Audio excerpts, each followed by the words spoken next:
Michelle Hadley was born in 1985 in Ontario, California, a city located 40 miles east of Los Angeles.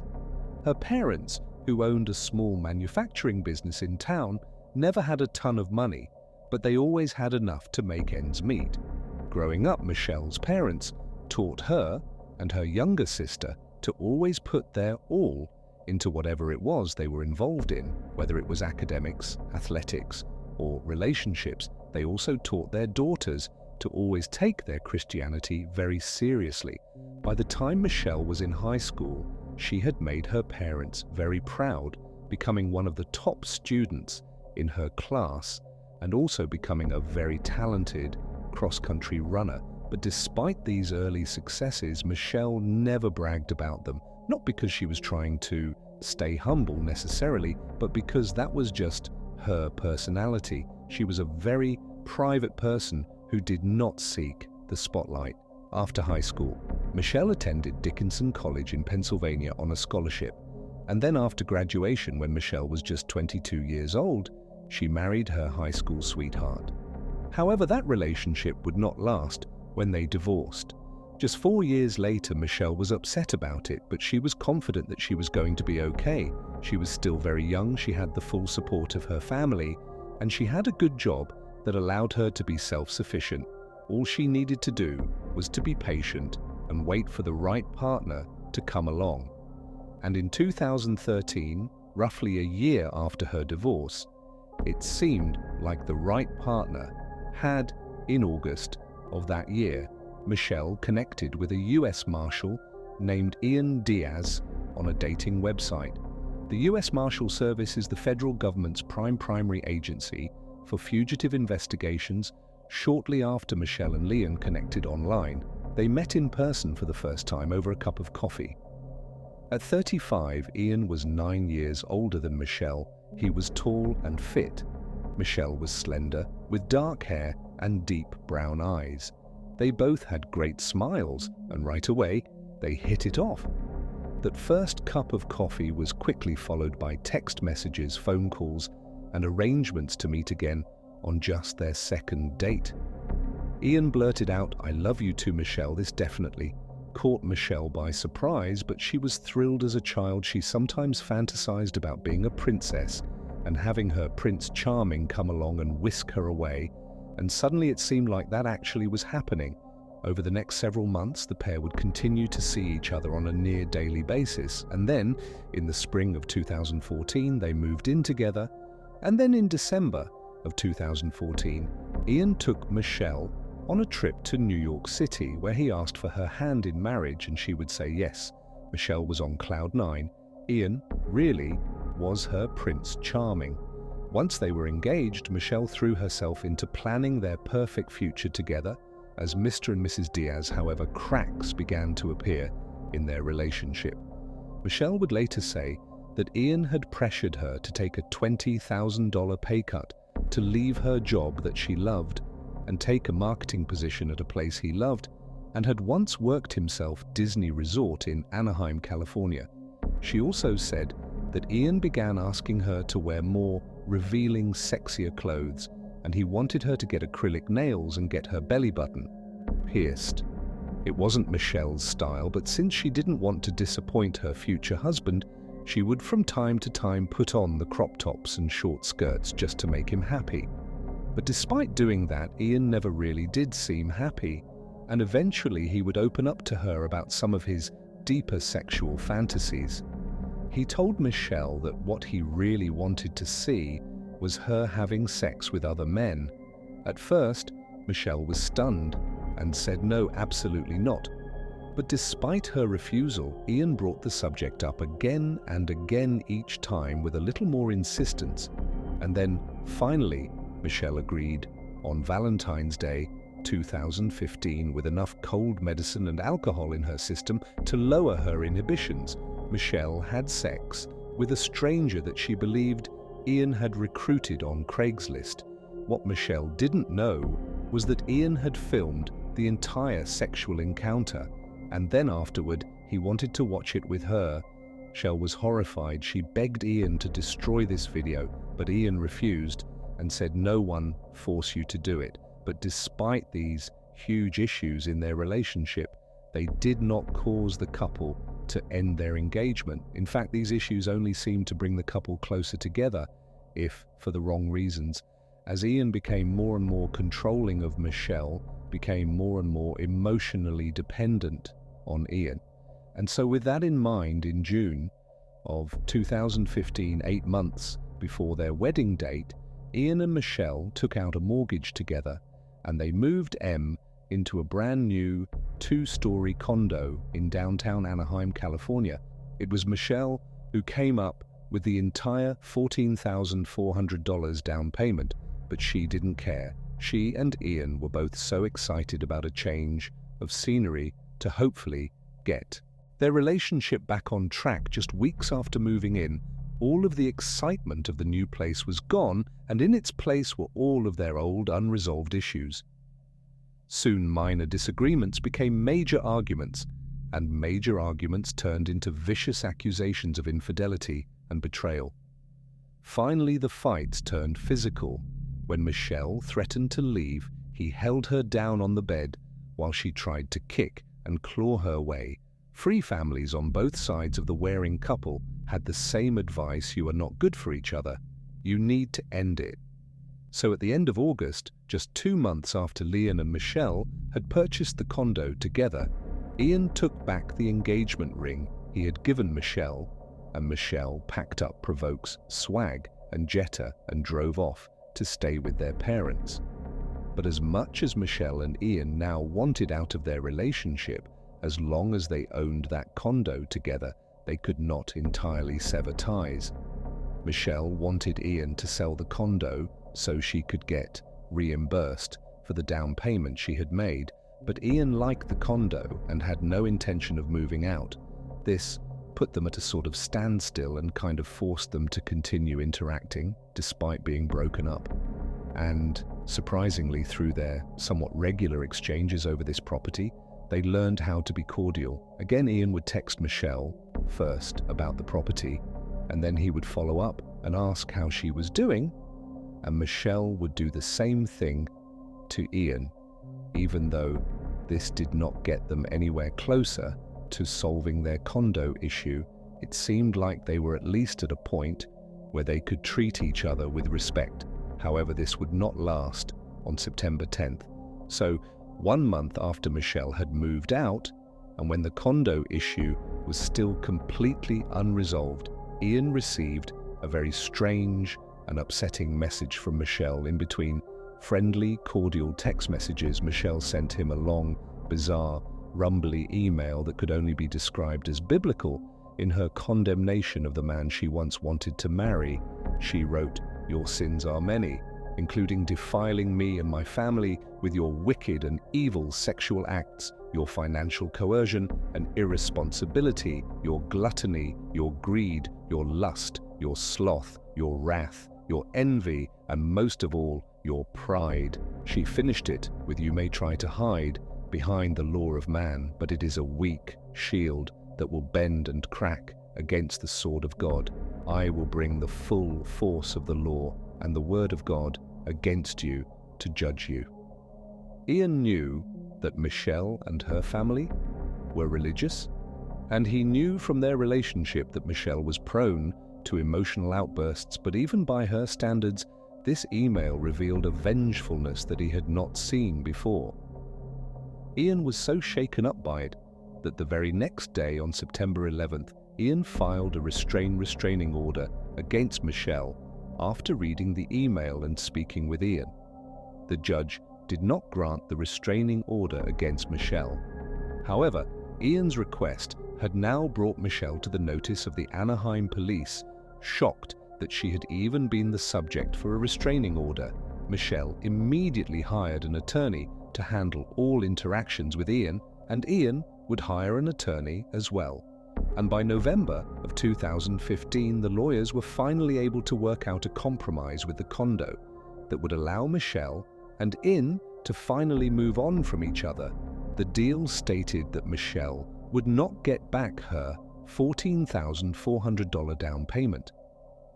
Instead, She would continue to pay half the mortgage for 6 months, but after that, Ian would either assume full responsibility for the mortgage, or he would have to agree to sell the condo and split the profits with Michelle, even though neither side was fully happy with this arrangement. They both were just exhausted from all the fighting and were ready to just accept it and move on.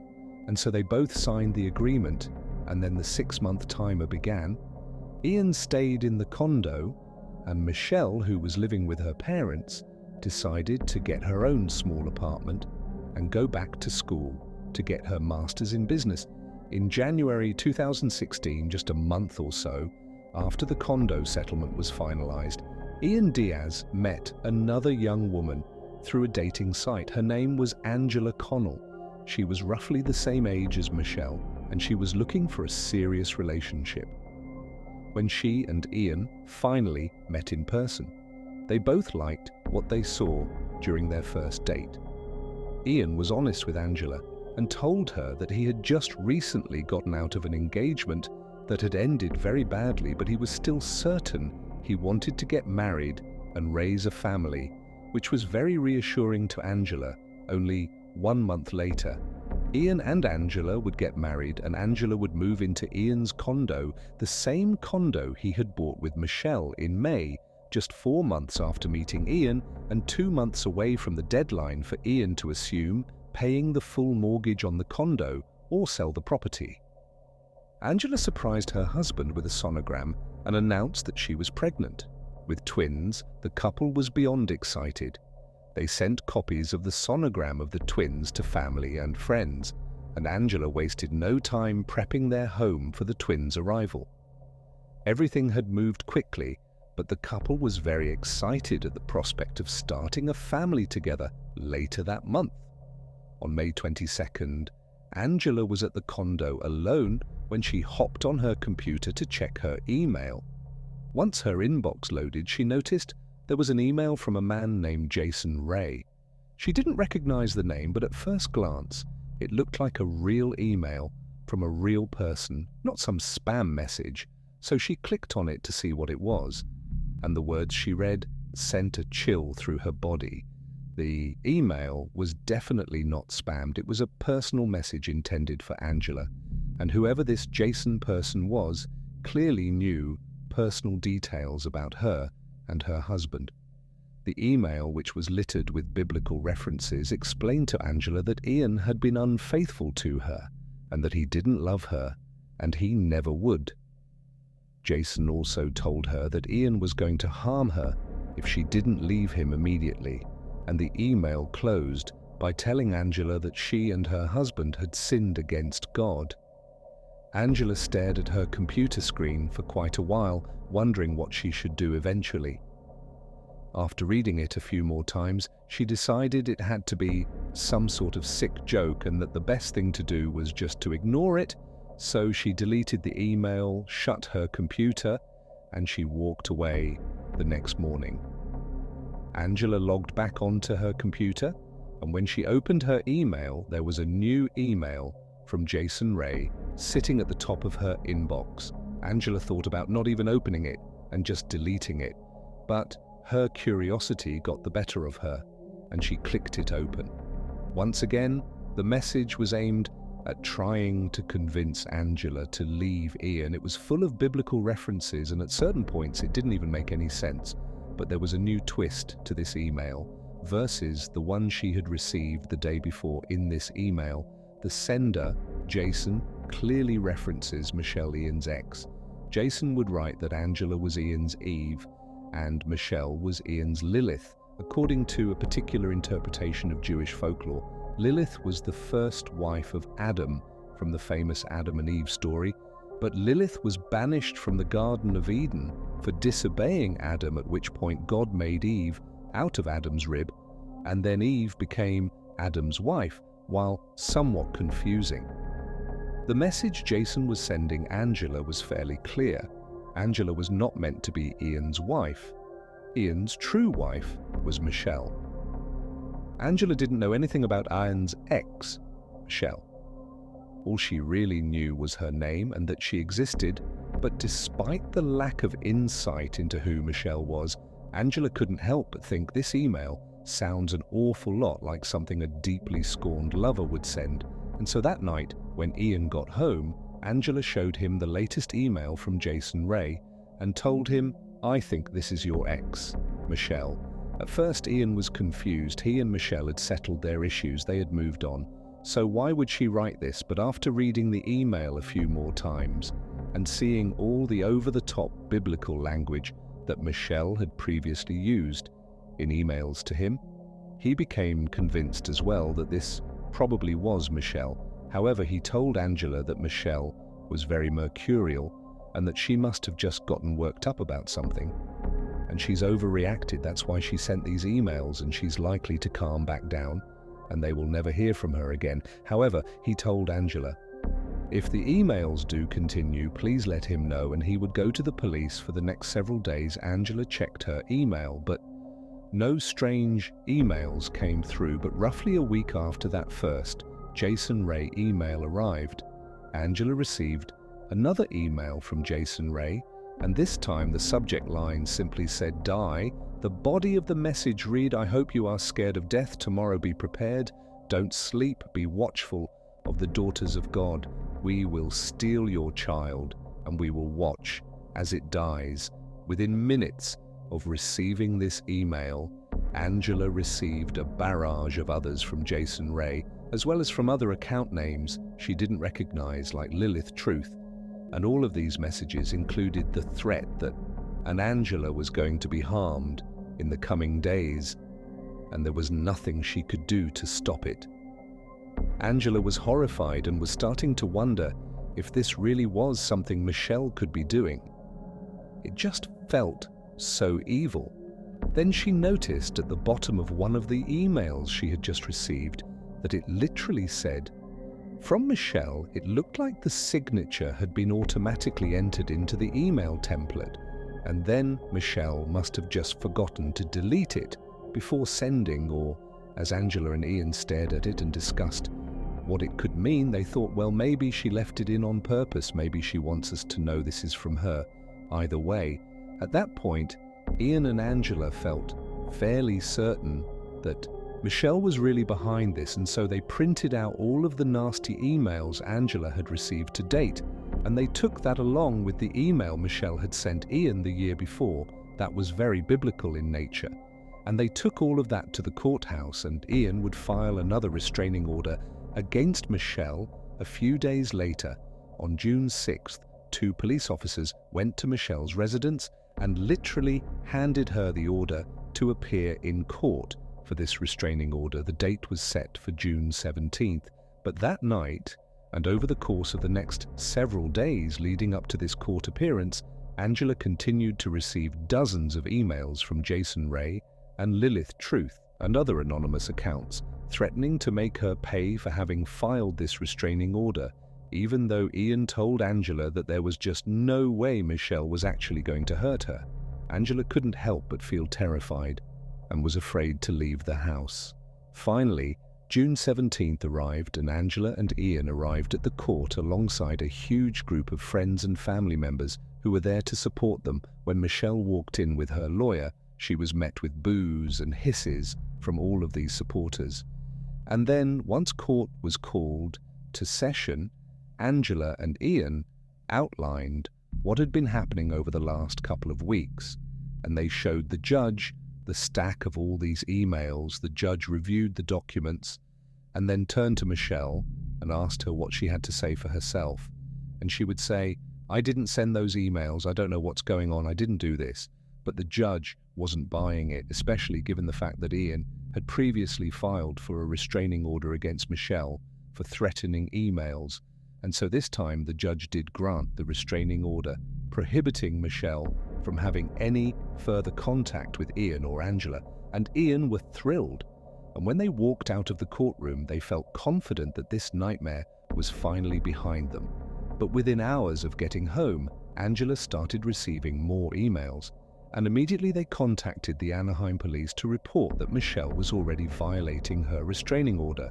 But since the emails they were receiving now were not signed by Michelle, there was no way for the police to prove that Michelle was in fact violating her restraining order. And so for several days, the ferocious, threatening biblical emails continued, and there was seemingly nothing Ian or Angela could do to stop it then, as if it wasn't stressful enough. Angela received an email from an account she had not seen before, inquiring about her rape fantasy request on Craigslist.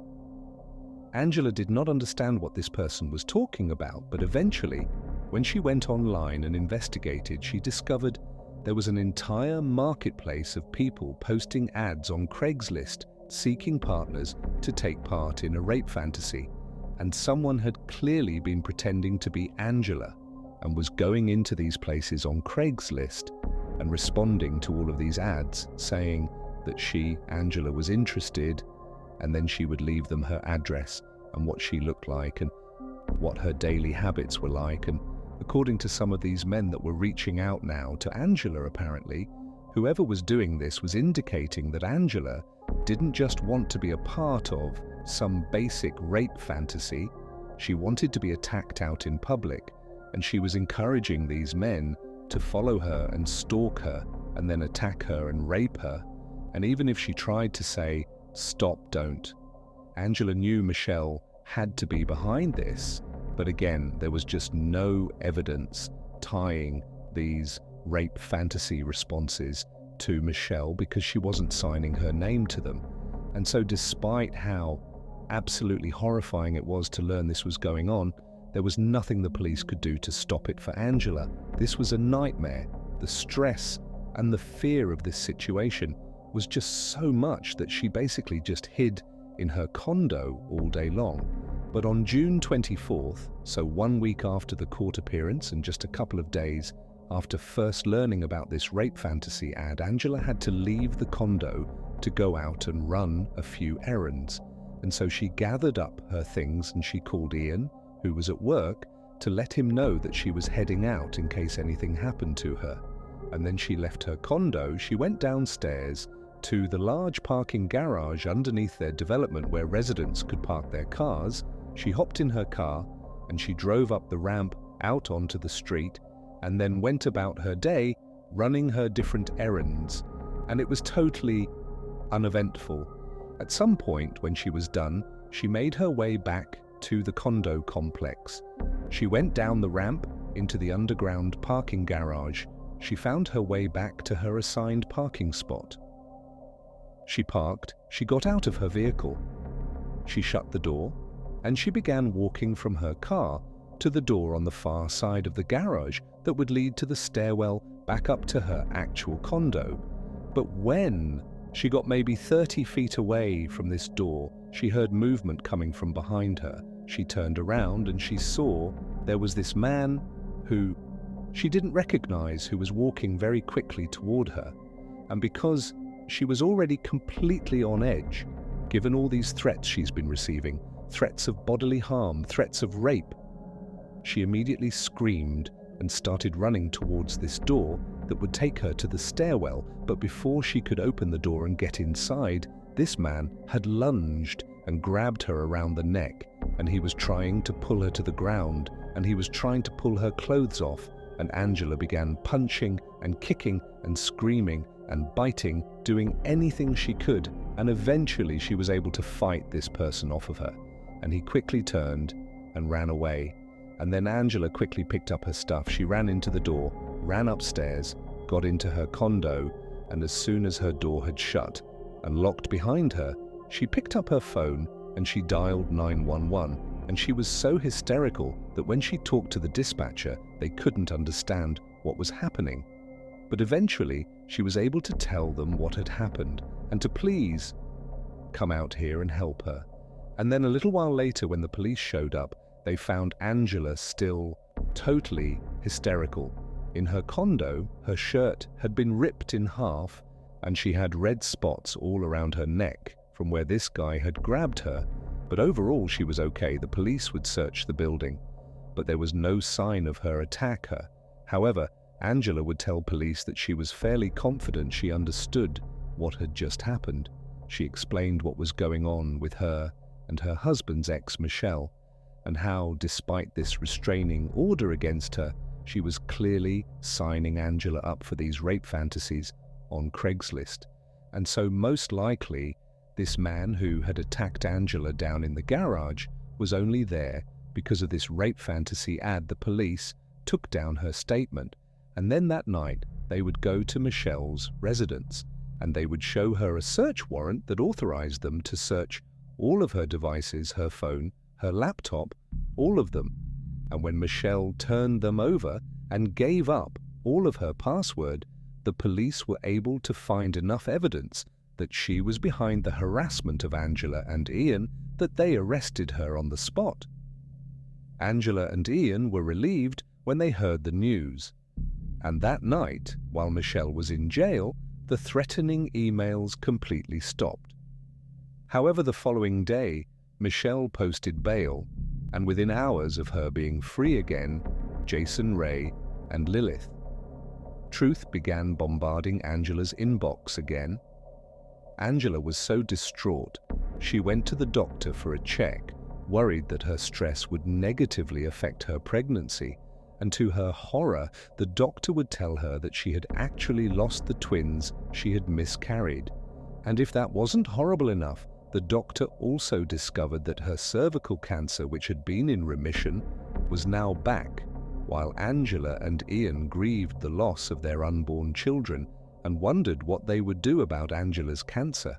The horrible emails continued, and men kept showing up at their front door, asking to come inside for violent sex with Angela. Finally, on July 13th, so roughly 2 weeks since Angela was attacked, in the parking garage, Angela looked out of her window and she saw there was this young man kind of lurking on the side of their condo complex, and he appeared to be hiding. Worried, this guy was going to ambush her. As soon as she walked outside, she called the police. The police showed up, and they spoke to the young man, who would confirm he was there because he was there responding to a rape fantasy ad. He said the woman inside Angela had told him to come here and have his way with her. After this incident, Ian was completely fed up, and he demanded the police do something about this. You need to go arrest Michelle and keep her behind bars. And sure enough, the next day, Michelle was arrested again, but this time her bail was set for $1 million, making it impossible for her to make bond. Angela and Ian finally were able to breathe a sigh of relief, although they didn't know exactly what she was charged with or what the legal outcomes would be for the time being. So long as Michelle was in jail, they knew they were safe, except Michelle was completely innocent. Yes, she did send that first fire and brimstone biblical email the year before in September, the one that led to Ian filing that first restraining order request that was denied, but after that she had lawyered up and not had any contact with Ian or his new wife. In fact, the first time Michelle had ever even laid eyes on Angela Diaz was on June 17th, when Michelle was in court for that second restraining order of request against her, which caught her completely by surprise. She had totally moved on with her life at that point and was dating other people and focusing on school. So when she was asked to come in and defend herself in court, she barely knew what to say. It didn't make any sense. And then when Michelle was arrested for the second time and couldn't make bail, and so had to just sit in jail till her court date, her family hired a lawyer to investigate and figure out who was actually behind the harassment, because it wasn't Michelle. And what their lawyer would discover was truly shocking. Every horrible, threatening email that was sent to Angela's inbox was sent by Angela. The rape fantasy ads on Craigslist, Angela, the supposed attempted rape attack on Angela in her parking garage, that was completely made up. It never happened. She made those marks on her neck. She ripped her clothes off. It had all been an elaborate setup by Angela and by Ian.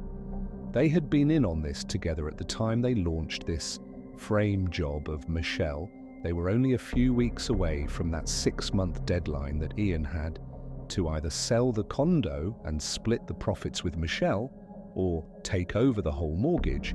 And apparently Ian and Angela believed their plan would result in Michelle losing her claim to the condo, and their legal agreement around the condo would become null and void, thereby saving Ian from being forced to sell the condo or having to potentially pay a higher price for it.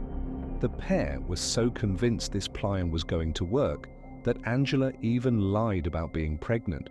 It was all a ruse to make it seem like Michelle's harassment had led Angela to lose her pregnancy. She was also lying about having cancer. Michelle's lawyer quickly uncovered lots of these holes in Ian and Angela's plan. And finally, after Michelle had sat in prison for 89 days after that second time she was arrested, she was released on Tuesday, October 17, 2017. Angela Diaz pleaded guilty to 10 felony and 22 misdemeanor charges, including kidnapping, false imprisonment, and falsely reporting a crime to a peace officer. She was sentenced to 5 years in state prison. Ian Diaz was not charged with any crimes at the time and continued in his job as a U.S. Marshal, but 2 years later, on December 20, 2019, Michelle filed a civil rights lawsuit against Ian, alleging that he was in fact the mastermind of the plot that resulted in her wrongful imprisonment. She also brought charges against the Anaheim Police Department for their failure to properly follow up on evidence they discovered early in the investigation that showed the threatening emails Michelle was accused of sending, in fact, originated from the Diaz household. On Friday, May 3, 2021, the Anaheim police announced they had reached an undisclosed cash settlement with Michelle. And then a little over a week later, on May 13th, Ian Diaz was arrested and charged the following day with 1 count of conspiracy to commit cyberstalking, 1 count of cyberstalking, and 1 count of perjury for his false testimony, and a deposition in connection with a federal civil lawsuit. If convicted, Ian faces a maximum penalty of 5 years in prison on each of the counts. His case is still pending since her public exoneration. Back in 2017, Michelle has gone on to finish her MBA. She has left California and she found a great job in marketing with a beauty.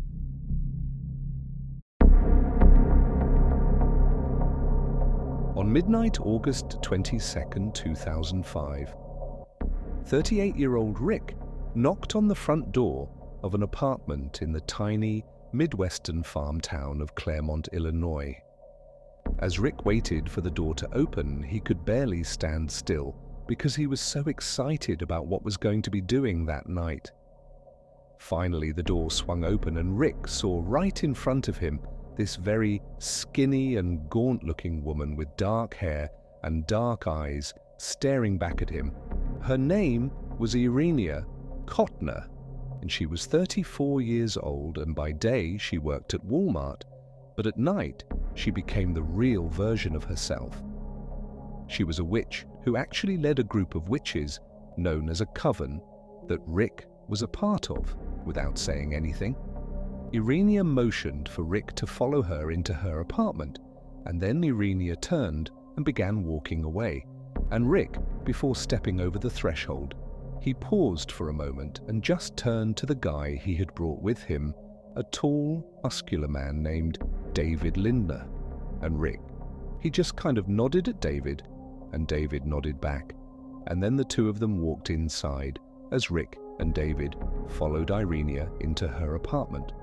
Rick still could barely contain his excitement. He had only joined this coven recently, about 1.5 years ago, and so witchcraft, which is something they were going to be doing that night, was kind of new to him, but it was very exciting. Rick had been inspired to become a witch and join this coven after watching the Harry Potter movies, and so he was hopeful that tonight would go something like Harry Potter. And Rick knew David, the guy he had brought along, was this very powerful warlock, which is a male witch, and so he figured, If David's here, this is bound to go to plan. Rick just hoped he'd be able to keep up with David, or at least play some sort of meaningful support role. Irenia eventually led Rick and David down this dark hallway to the small living room where in the middle of the floor was a ring of lit candles. And as soon as Rick and David stepped into the room with Irenia, they were hit with this powerful smell of incense that had been burning in the room. And also there was all the smoke hovering in the air from the various things that Irenia had been burning in preparation for tonight's event.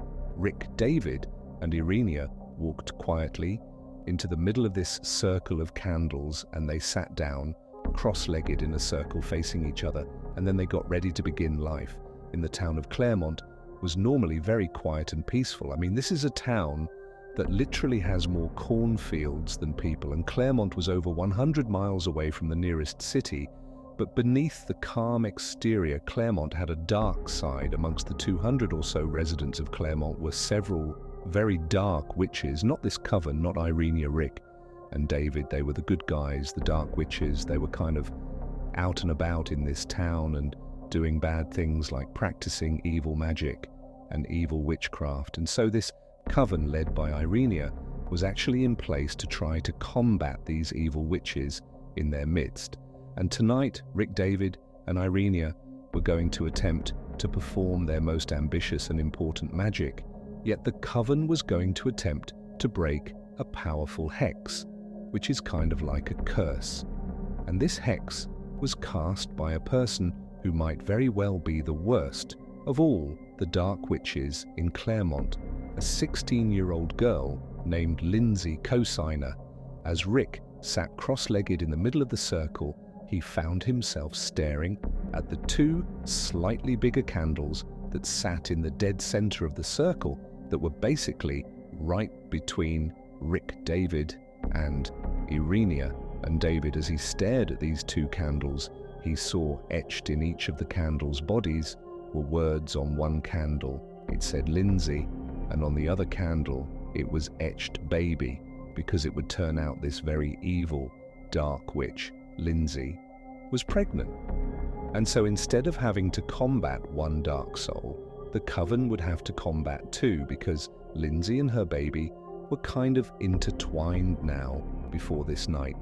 The coven had attempted several times to try to break this hex that Lindsay had cast, and the coven believed initially this hex was actually cast directly at Irenia, because Irenia was suffering from things like depression and anxiety and not finding love. And so, of course, that had to be a product of this curse. And as the coven had continued to try and fail at breaking this hex, the hex had only become more powerful and begun to spread from Irenia to other witches in this coven who actually were not present this particular night, including a 20-year-old woman who began complaining of depression and ever-worsening headaches, which of course had to be because of this hex. And so that was why on this night the coven had decided to really beef up their attack on this hex. And so that was why Rick had gone out and brought in David, the experienced warlock from St. Louis, Missouri, who claimed he had broken a hex before, and he could do it again for them. As Rick, Irenia, and Dave all sat in the circle, they looked at each other, and then they began chanting in unison to bring out the dead to join them in the living room right now. And as they began this chant, Rick found himself intensely staring at those two candles with Lindsay and baby on them. And as he stared at the flames dancing across the top of them, Rick started to feel like he was kind of drifting off into a trance-like state. And he knew that based on his prior teachings from Irenia, the leader of this coven, that this must be what it feels like when the spirit world opens up, which means the dead really were coming into the room. And then as Rick is kind of dealing with this trance-like state, he heard Irenia begin to talk, but it wasn't her normal voice. It was the slow and deep-sounding voice, almost like something had inhabited her body and taken it over, and was now speaking through her mouth. And Irenia, in this kind of slow and strange voice, she would tell Rick and David that the curse is still growing. And then she would say something that totally caught Rick by surprise. She said again, in that slow, strange voice, that the hex now was also on Rick and his entire family, and if they didn't break this hex immediately, Rick and his family would all perish. And when Rick heard this, he's still in this trance-like state, but his heart began racing because he didn't know this hex could potentially affect his loved ones. And so this was a really big deal. They needed to end this hex. Tonight, Rick listened intently as Irenia began to say, in this strange voice, what their plan was for that night to break this hex. Basically, Rick and David were going to perform a sacred ritual. And Irenia, she began to say to the spirits in the room that Rick and David, they were ready, but they needed help. And so after she said this, she went quiet. And so too did Rick and David, and they're all just sitting there kind of waiting for something to happen. And then after about a minute of just total silence, Irenia began to speak again, still in this strange, slow, bizarre voice. But Rick and David knew now it was a different voice coming out of her. Now Irenia was speaking on behalf of the spirit world that was in the room with them.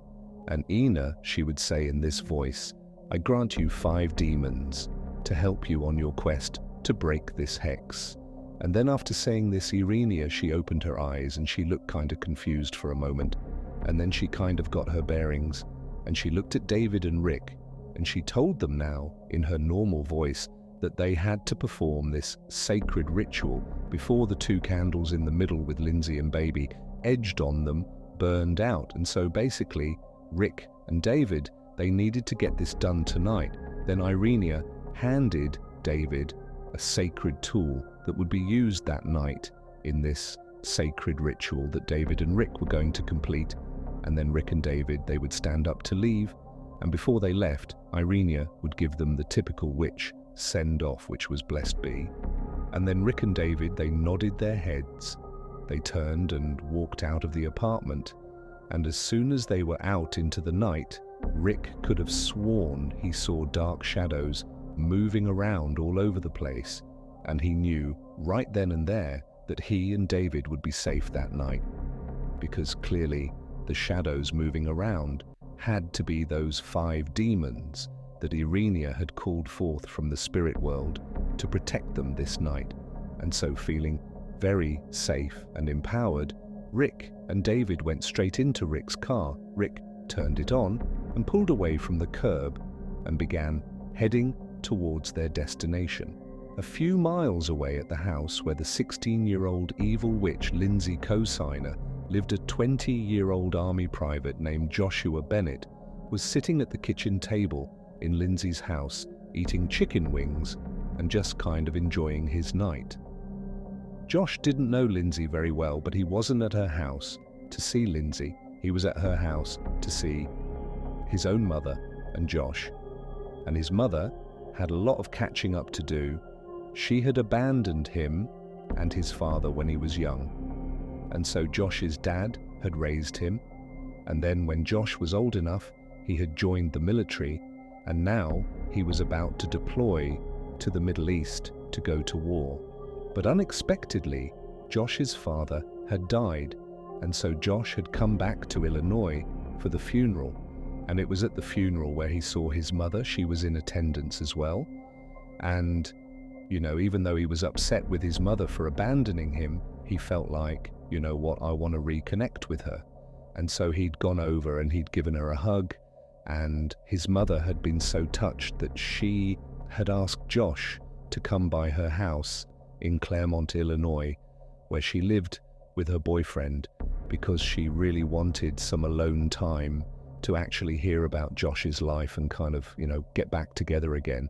And so, of course, Josh had said yes. And so here he was at this house in Claremont. Now Josh had arrived at this house a little bit earlier, and he was surprised to discover that it was not just his mother and her boyfriend living there, but also his mother's boyfriend's son, whose name was Jackie, was also living there along with his pregnant girl, the evil witch, Lindsay Cosigner. But Josh didn't really mind that there was extra people. It was just maybe a little bit confusing that this was kind of a big roommate situation. But it seemed like Jackie and his girlfriend Lindsay were very nice people, and they quickly went downstairs to the apartment in the basement and kind of just stayed out of the way so Josh and his mother could catch up. And so after Josh finished eating his wings, his mother came into the kitchen and the two of them chatted for hours. And then finally, at about midnight that night, Josh decided to go to bed.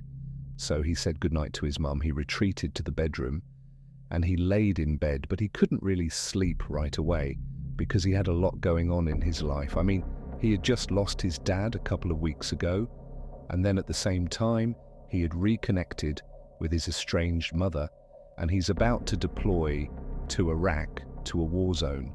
And, you know, he felt ready for that. But at the same time, he was kind of apprehensive. You know, it's about to happen. You know, I hope I'll be able to do my job. And so with all these kind of intense thoughts swirling around his head, he just kind of laid there and didn't really expect to sleep anytime soon. But eventually Josh did fall asleep. However, it felt like he had only been asleep for a couple of minutes when he was abruptly woken up by the sound of barking coming out from the kitchen. Jackie's dog was going crazy, and so Josh grabbed his phone and he checked the time and saw it was 3 o'clock in the morning. And so instead of going out there and dealing with this dog, he just thought, you know what, it's going to stop eventually. And so Josh grabbed his pillow and he put it over his head and tried to muffle the sounds so he could fall back asleep, but it didn't work. The dog just kept on barking. And then when Josh took the pillow off his head and kind of sat up, wondering what he should do about this dog situation, he heard the sound of a man's voice. A stranger's voice saying, "I bring you forth from the dark." And then after Josh heard this, he heard the sound of a woman screaming, and it sounded like his mum. And so, acting like instinct, Josh leapt from his bed. He ran out of the room and he goes into the kitchen and he sees the dog is jumping and barking and going mad, and his mum is screaming, and there's this guy grabbing her, kind of grappling with her, who's wearing black gloves and a ski mask, and there's another guy next to him with the same get up. It's absolute chaos. But before Josh could run over and save his mother, suddenly his chest felt like it was on fire, and then he went blind, and his eyes had this burning pain in them. And then he couldn't breathe, and he was stumbling backwards, barely able to stand. Minutes later, Rick, who was one of the witches from the coven, bolted out of the front door of Lindsay's house where all this chaos was happening, and he just took off running across the street directly into a cornfield. And as he ran, he felt this throbbing pain in his leg, and he could feel blood pooling in his shoe. Rick ran until he couldn't run any farther, and then he collapsed onto the ground, and then he began thinking about what an absolute disaster it had been inside of the evil witch's house. Not only had they failed to break the hex cast by Lindsay, but also Rick was concerned that David, his partner, who was still at the house, was dead.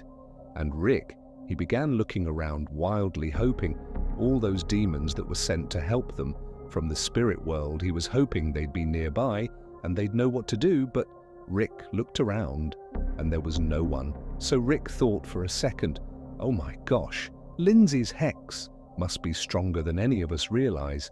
You know, we have to do something now. We have to end this before me and my family get killed too. And so Rick pulled out his phone and he called Irenia, the leader of the coven, to get her advice about what they should do next. But Irenia didn't respond to what Rick was saying the way he expected her to. Instead, she seemed very cold and almost enraged at what he was saying.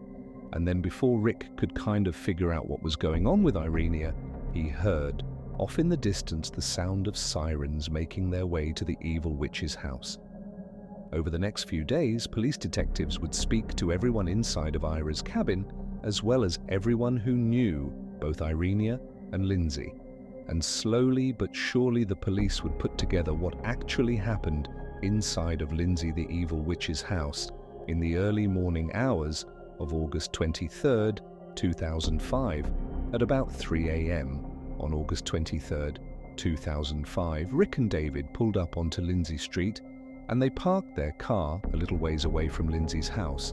Then after parking, Rick and David donned their ski masks and their gloves, and then after looking at each other and nodding, they hopped out and began walking towards Lindsay's house.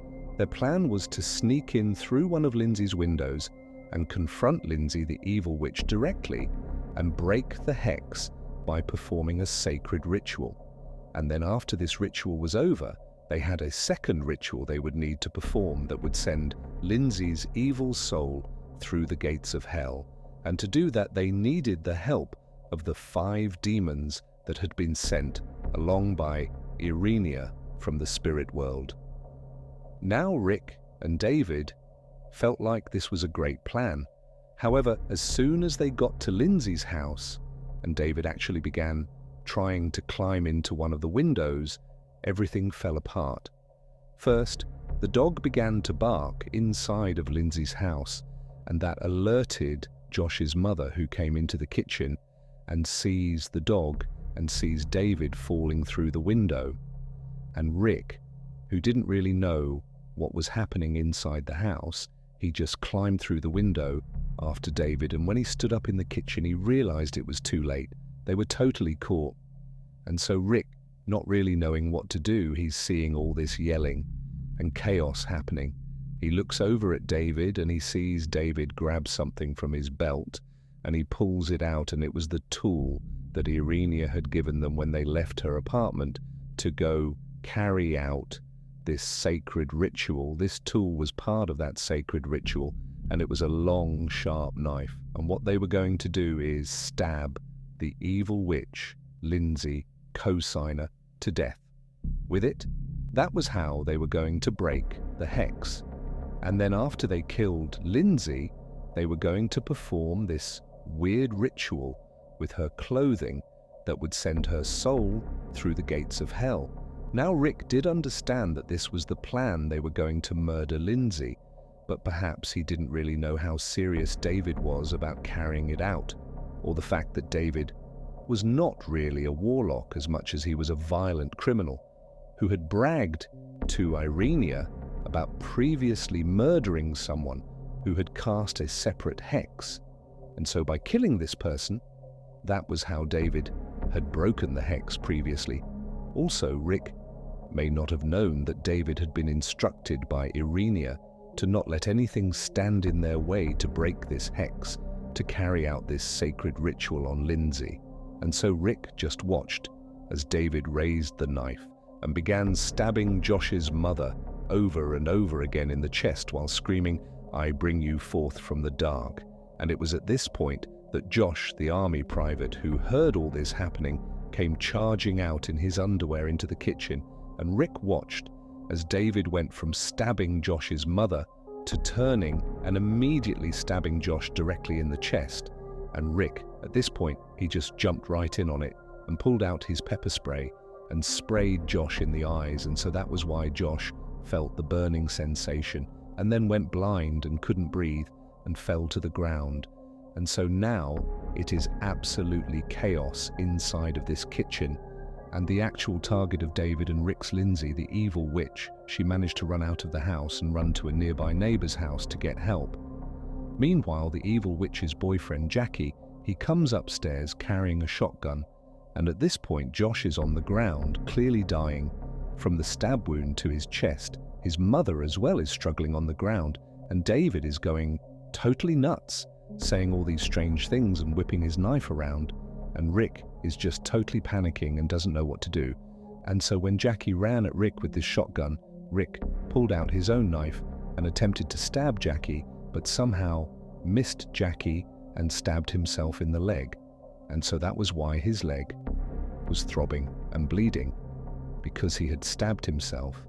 And then after Rick had stabbed himself, Jackie just walked over and Spartan kicked Rick down the stairs into the basement, and then Jackie turned his attention from Rick to David, who was still just going nuts with this knife and being a total maniac.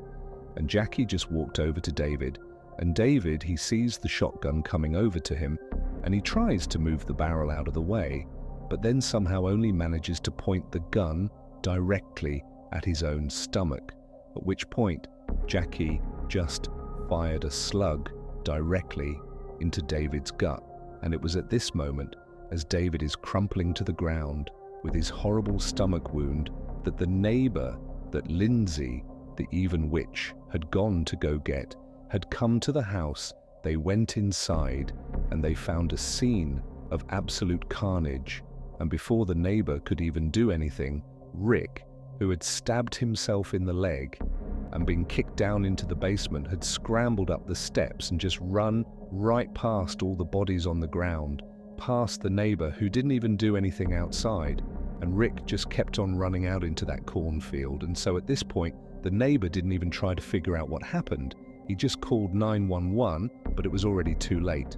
For Josh, the army private, who was only at this house to reconnect with his estranged mother before he deployed to Iraq. And here he was, dead on the ground. From this totally bizarre music attack, it would turn out Rick David, and really the entire coven of witches that fell under Irenia, had been totally duped. They all fully believed that Lindsay was in fact an evil witch who had cast this hex on Irenia, which was spreading to all the other members of the coven. But in reality, Irenia, the leader of this coven, she didn't believe. There was a hex that had nothing to do with any of this. The whole coven thing was totally made up. She was just jealous that Lindsay was dating Jackie. Irenia had previously dated Jackie and they had broken up, and Irenia still wanted to get back together, but Jackie didn't. And so now that Jackie was with Lindsay, Irenia just couldn't handle it.